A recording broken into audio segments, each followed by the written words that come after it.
Yo, yo, yo. Awit sa kaibigan. Bangsamoro Family.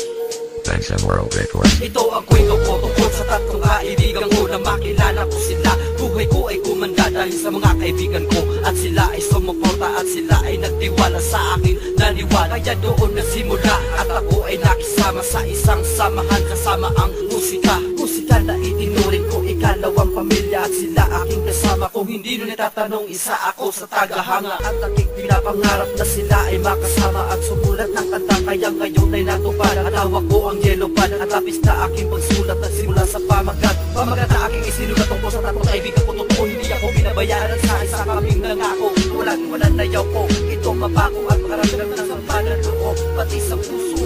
Awit sa kaibigan ko, para sa inyo ito. Hindi ko makakalimutan ang isang katulad nyo na kahit may pamilya ka o nag-aaral ka, pagpatuloy pa sana tayo gumawa ng mga rhyme. Awit sa kaibigan ko, para sa inyo ito. Hindi ko makakalimutan ng isang katulad nyo na kahit may pamilya ka o nag-aaral ka, pagpatuloy pa sana tayo gumawa ng mga rhyme. Naging pasasalamat ko na makilala ko sila. Itinuro sa akin kung paano gawin ang mga rhyme. At paano makisama at kumala sa kasama. Mahirap man o may kaya, ganyan ang itinuro sa akin ng aking mga kasama. Habang tumatagal ay isa isang nawawala. May pamilya daw siya, nag-aaral daw siya. Kailangan niyang magtapos, naiintindihan ko yun, naiintindihan ko siya. Kahit minsan nagtatapuhan, hindi man nagpapansin, pero nagkakaintindihan din.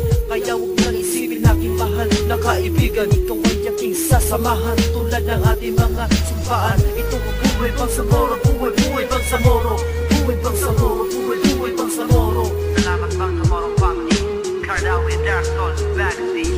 Awit sa kaibigan ko, para sa inyo ito. Hindi ko makakalimutan ang isang katulad nyo na kahit may pamilya ka o nag-aaral ka, pagpatuloy pa sana tayo gumawa ng mga rhyme. Awit sa kaibigan ko, para sa inyo ito. Hindi ko makakalimutan ng isang katulad ko na kahit may pamilya ka o nag-aaral ka, papatuloy pa sana tayo gumawa ng mga rhyme. Hindi ko makakalimutan ng isang katulad nyo. Natutuwa kong kumanta dahil sa itinuro nyo na kahit may pasable pa. Hindi kayo nagsawa, pakinggan aking kanta,